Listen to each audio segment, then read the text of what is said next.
जी अस्सलाम वालेकुम। आप देख रहे हैं मेरा YouTube channel SK cricket show. एक नई वीडियो और एक नए मौजू के साथ आपकी खिदमत में हाजिर होते हैं। बात करने जा रहे हैं थोड़ी सी आगे, हम डिटेल से बात करते हैं आगे जाके। लेकिन अभी जो मैं बहुत ज़्यादा परेशान हूँ और मैं देख रहा हूँ कि अहमद शहजाद साहब के बारे में, क्योंकि काफ़ी दिनों से ये खबरें गर्दिश कर रही हैं सोशल मीडिया पे कि अहमद शहजाद बड़े एग्रेसिव हैं और उसके अलावा वो टीवी चैनल पे बैठ के बाबर आजम के ऊपर खुली तनकीद कर रहे हैं और साथ में पूरी टीम मैनेजमेंट के ऊपर भी, फिर ऊपर से पता नहीं क्या क्या मुतालबे कर रहे हैं। चलिए वो आगे डिटेल में जाके बात करते हैं। अगर आप मेरे चैनल पे नए हैं और पहली दफ़ा हैं तो जल्दी से जल्दी चैनल को सब्सक्राइब कर लें और बेल आइकन को ज़रूर दबाएं ताकि लेटेस्ट वीडियो आप तक पहुँचती रहें।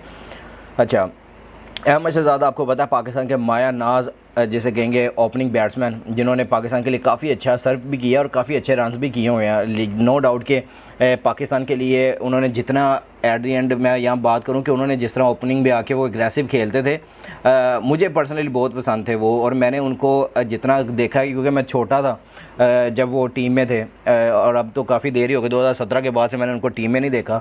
लेकिन जब से मैंने उनको कवर करना शुरू किया था और जब से मैं उनको देखता था, जब मैं बचपन से क्रिकेट देखनी स्टार्ट की, तो मैंने अहमद शहजाद को ज़्यादा ओपनर देखा है। मैंने उनके साथ मोहम्मद हफीज़ को भी ओपनिंग करते देखा, फिर कामरान अकमल को भी देखा।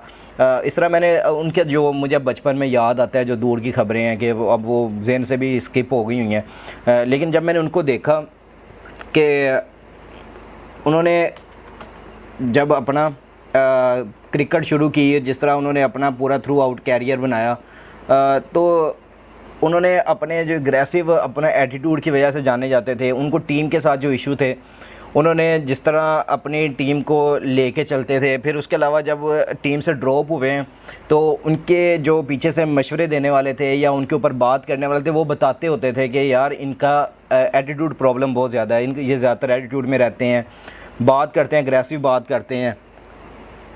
तो आप समझ रहे होंगे मैं किस बारे में बात करना चाह रहा हूँ और मैं क्यों इस तरह आज मैं इन पे बात करने पे ज़्यादा मुतफ़िक हुआ। और मैं अगर देखूँ, मैं थोड़ा सा आज उनके स्टैट्स पे मैं भी बात करूँगा और बाबर आजम के स्टैट्स के ऊपर भी बात करूँगा कि जो वो दिखाते हैं। तो अभी जो गूगल के साथ में अगर यहाँ पे मुंसलिक, और मैं गूगल पे देख रहा हूँ उनके स्टैट्स भी, मैंने अभी वही ओपन किए हैं। मैंने आपके साथ आज वो भी बात करनी है इंशाल्लाह, उसके ऊपर भी बात करते हैं। लेकिन मैं ये समझ रहा हूँ कि आपको हक़ क्या है कि आप पाकिस्तानी टीम के ऊपर बात करें। आपको हक़ क्या है कि आप क्योंकि आप भी प्लेयर रहे हैं, एक्स क्रिकेटर रहे हैं, पाकिस्तानी टीम के साथ मुंसलिक रहे हैं, तो आपके पास पूरा राइट है आप पाकिस्तान के ऊपर बात करें, आप उनकी परफॉर्मेंसेस के ऊपर बात करें, आप बात करें कि बाबर आजम की कैप्टनसी कैसी है, उसके ऊपर बात कर सकते हैं। लेकिन पर्सनल क्रिटिसिज्म लेके आप फेक किंग हैं, आप इस तरह की बात करें, या फिर आप बात करें कि वो इस तरह ट्रेंड चलाते हैं, तो आप इनके ऊपर क्यों जा रहे हैं? आपने अगर क्रिकेट आगे खेली, अगर आपका एक तरफ ये भी है कि मैंने क्रिकेट खेली है, तो आपको ये भी पता होना चाहिए कि बाबर आजम टीम से बाहर नहीं जाएंगे।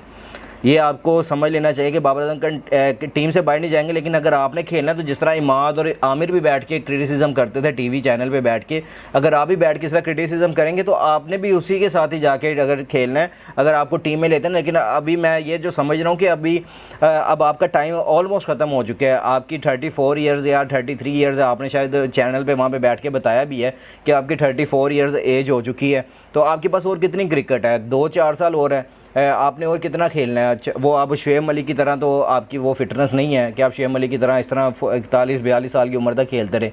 तो अगर देखें तो उनके ऊपर क्यों इस तरह बात की जाती है, बार बार बाबर आजम को ट्रोल किया जाता है कि क्या मसला सिर्फ बाबर आजम के साथ ही है? ऐसा कुछ नहीं है।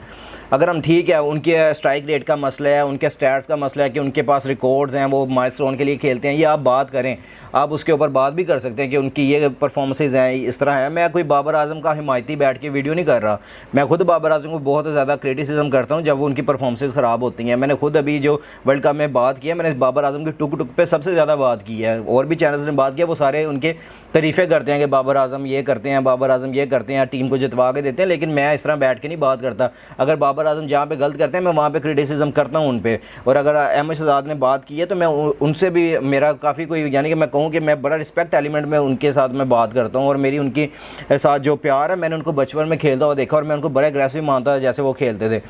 तो वो भी एक हिसाब से, मैं जब मैंने बचपन में क्रिकेट खेली तो मैं उनको देख के फॉलो करता था कि यार वो इतने एग्रेसिव बैट्समैन थे और इस तरह खेल रहे थे। लेकिन उनके स्टैट्स भी अगर देखें तो मैं थोड़ा स्टैट्स की तरफ चलता हूँ और बात करते हैं कि आप अपनी भी स्टैट्स देखें। आपको ठीक है, आप कहते हैं कि मैंने दुबई में, शारजा में, मैंने इधर क्रिकेट खेलिया ज़्यादा, मैं दुबई नहीं मैं ऑस्ट्रेलिया नहीं जाता था, या मैं उस टाइम क्रिकेट इतनी फास्ट नहीं थी, तब 120-30 रन भी बनाना या 140-50 भी बनाना T20 में काफ़ी होता था। तो आपने को T20 मैचेस भी 60 59 मिले हुए हैं, जिसमें आपने 1471 रन बनाए हुए हैं टोटल, जिसमें आपने 59 इनिंग्स खेली हैं। उसके अलावा अगर देखें तो आपका जो हाईएस्ट रन है वो 111 है। अब T20 की मैं बात कर रहा हूँ, ठीक है। बाबर आजम से भी थोड़ा मैं बाबर आजम के भी स्टैट्स निकाल लेता हूँ। अब मैं थोड़ा खुलासा करके ही जाऊँगा, दोनों का जो ये रोला डला हुआ है ना, आज मैं वो निकाल के जाऊँगा कि कौन ज़्यादा। बाबर आजम की अपनी क्लास है, उन्होंने नाम बना लिया है, रैंकिंग में रहे हैं। यही तो इमामुल हक भी वहाँ पर बैठे होते हैं, उन्होंने भी बात की है कि बाबर आजम की आप बात करें, बाबर आजम के ऊपर आप क्रिटिसिज्म करें, उनकी परफॉर्मेंसेस के ऊपर करें, लेकिन आप इस तरह ना लेके जाएं कि आप उनको पर्सनल कहें कि आप फेक किंग हैं या आप इस तरह कुछ हैं, ठीक है। क्योंकि बाबर आजम का एक ब्रांड बना हुआ है, उन्होंने काफ़ी ज़्यादा टीम के लिए किया भी है, रन्स भी बनाए हैं। हालांकि आपको भी उतने मौके मिले हैं, लेकिन बाबर आजम को मैचेस कुछ ज़्यादा मिल गए हैं, आपको कम मिले हैं। आपकी प्रॉब्लम थी कुछ, आपका एटीट्यूड प्रॉब्लम रही है, फिर आपकी परफॉर्मेंसेस भी डाउन रही हैं, जो आपको टीम से ड्रॉप किए रखा। लेकिन अभी पाकिस्तान की तरफ से अगर देखें तो बाबर आजम ऑलमोस्ट बहुत बेस्ट कर रहे हैं, अपने जिस तरह के पास गेम है और अवेयरनेस है वो कर रहे हैं। अब और इसके ज़्यादा क्या करें, हम बस उनको ये चाहते हैं कि स्ट्राइक रेट बेहतर हो जाए। अगर उनका स्ट्राइक रेट हम T20 में देखें तो उनका है 129 का स्ट्राइक रेट है। अगर मैं अहमद शहजाद की बात करूँ तो उनका स्ट्राइक रेट 114 का है। तो वो कहते हैं हाँ मेरा ये भी कम है, लेकिन वो उनका यही है कि किसी तरह बाबर आजम को मैं ट्रोलिंग करूं, बाबर आजम। लेकिन फिर वो कहते हैं कि मैंने बस दुबई शारजा में खेली और जब मैं खेलता था वहाँ पे 120-130 रन बनते थे, तो इतने ही काफ़ी होते थे, क्योंकि पूरे दुनिया में यही रन बनते थे। फिर आपके पास है ही इतना स्कोर था, आप इतना ही कर सकते थे, इसके अलावा आप कर ही नहीं सकते थे। यानी कि कहने की बात है कि अब क्रिकेट वाकई मॉडर्न डे की इतनी ज़्यादा फास्ट हो गया, अब 250 रन बनते हैं। लेकिन अब बाबर आजम का स्ट्राइक आज के फिर दौर से देखें तो फिर भी 130 का स्ट्राइक रेट है, और बाकी जो प्लेयर्स मैंने देखे इंग्लैंड वगैरह के उनके 140 प्लस पे जा रहे हैं, मुझे पता है, सारा अंदाज़ा है। लेकिन आप क्या करें, अब आपकी क्रिकेट इस तरह चलती है, कुछ अगर आपके मैचेस बीच में होते हैं जहाँ पे आप स्लो भी खेलते हैं, फिर आपका स्ट्राइक रेट नीचे आता ही आता है, और उसमें आपको रोकना भी पड़ता है। कुछ पिचेस आपको ऐसे मिल जाती हैं, आप वैसे स्ट्राइक रेट के साथ नहीं खेल सकते। बाबर आजम के हमने शॉट्स भी देखे, हमने साउथ अफ्रीका वाली उनकी इनिंग नहीं भूली जहाँ पर उन्होंने छक्के चौकों से बनाया था। फिर उसके अलावा T20 वर्ल्ड कप 2021 का दुबई में इंडिया के खिलाफ उन्होंने जब ये मैच खेला था, तो वहाँ पर भी आप देख लें 152 का टारगेट था, बाबर आजम और रिजवान करके आए थे, और वहाँ पर भी किस तरह बाबर आजम ने इनिंग खेली थी। वो हर जगह पे सिचुएशन के हिसाब से खेलते हैं। आप चाहें कि हर जगह पे वो हर मैच में इस तरह ही परफॉर्मेंस करें कि 100 बनाएं, फिर रन बनाएं, तो फिर वो इस तरह ही बनाए कि 20 बॉलों पे 100 बना दे, तो इस तरह नहीं होता। लेकिन ठीक है, बाबर आजम के साथ मुझे भी ये मसला है कि बाबर आजम 34 बॉलों पे 34 बनाते हैं, 33 बॉलों पे 33 बनाते हैं, 36 बॉलों पे 32 बना के चले जाते हैं, या 32 बॉलों पे 36 बना लेते हैं। ये मसला मेरे साथ भी है। मैं भी बैठ के यहाँ पे बात करता हूँ, बाबर आजम को अपना स्ट्राइक रेट आज के दौर के लिए बेहतर करना है, लेकिन उनको आप बताने के लिए आपको एक मौसर तरीका होना चाहिए। आप उनको बताएं, बोर्ड बात करें, आप बैठे हैं चैनल पे, आप एनालिस्ट हैं, आप बात करें, आप उनकी परफॉर्मेंसेस पे बात करके आप सिनेरियो ख़त्म करें।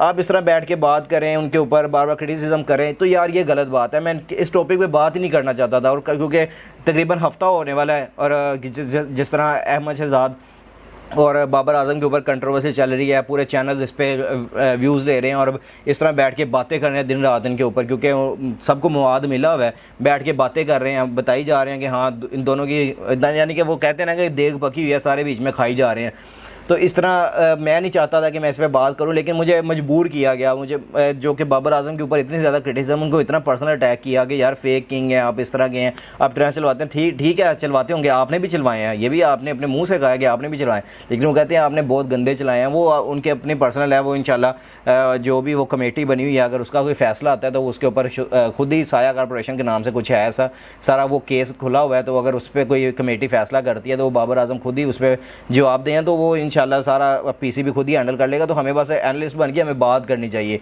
हमें उनकी परफॉर्मेंसेस पे बात करनी चाहिए, हमें उनके सोल्यूशन बताने चाहिए, हमें उनकी सारी तवज्जो इस चीज़ पे करवानी चाहिए कि आपको अपनी परफॉर्मेंसेस की तरफ ध्यान देना है, ना कि आपने कहीं इधर उधर बात करनी है। तो वो फिर आप इस तरह आप बताएं, आप ये ना कहें कि मुझे टीम से निकाला, मेरा कैरियर तबाह कर दिया, इस तरह कर दिया, तो ये गलत बात है, मेरी नज़र में गलत बात है। अगर हम टेस्ट में देखें, अहमद शहजाद साहब को 13 मैचेस खेले हैं टेस्ट, उन्होंने 2013 में डेब्यू किया था, 2017 तक वो रहे हैं, उसके बाद उन्होंने 25 उसमें इनिंग्स खेली हैं, 982 रन बनाए हैं, हाईएस्ट स्कोर इनका 176 है टेस्ट मैच में, स्ट्राइक रेट 51 का है, फिर उसके अलावा 4 उन्होंने 50 किए हैं, 300 किए हुए हैं। ओडीआई में बात करूं तो 81 उनके मैचेस हैं, 81 मैचेस हैं। अगर रन देखूं तो 2605 है, 124 उनका हाईएस्ट है। फिर उसके अलावा अगर देखूं तो 600 किए हैं और 1450 किए हुए हैं। तो ये इनका अच्छा कुछ रिकॉर्ड है। T20 में देखें तो 59 उन्होंने मैचेस खेले हैं पाकिस्तान की तरफ से, 111 उनका हाईएस्ट है, 114 का स्ट्राइक रेट है, जिसमें 750 और 100 भी किया हुआ है। बाबर आजम ने 100 नहीं किया हुआ मेरा ख्याल है, सॉरी इंटरनेशनल मैचेस में 100 इन्होंने 3 किए हुए हैं, मुझे याद आ गया, सॉरी। बाबर आजम का अगर हाईएस्ट देखें तो 122 है T20 आइज़ में। अब वो पता नहीं कौन से सिलेक्टिव स्टैट्स निकाल के आए थे, वो मैं देख रहा था, वो सिलेक्टिव स्टैट्स निकाल के वो बता रहे थे कि बाबर आजम का सो ही नहीं है। वो शायद सिर्फ खाली T20 में बात करें, T20 आइज़ में नहीं बात नहीं कर रहे थे। मैं T20 आइज़ का ये सारा स्टैट्स दिखा रहा हूँ। बाबर आजम ने 52 टेस्ट मैचेस खेले हैं, 3898 रन है उनके, फिर 700 उनका है स्ट्राइक रेट 54 का ही है, जिसमें उन्होंने 26-50 किए हुए हैं और 100 उन्होंने 9 किए हुए हैं। ओडीएस में देखें तो 117 मैचेस उन्होंने ओडीएस खेल रहे हैं। फिर उसके अलावा 114 इनिंग्स में उन्होंने बनाए हैं 5729 रन। उसके अलावा स्ट्राइक रेट देखें तो 88 का स्ट्राइक रेट है और उसमें उन्होंने 19-50 किए हुए हैं और 32-50 किए हुए हैं। T20 आइज़ की बात करूँ 2016 में T20 आई में उन्होंने डेब्यू किया पाकिस्तान के लिए। फिर उसके 122 मैचेस खेल चुके हैं अभी तक। उसके अलावा 4113 रन उनके हैं।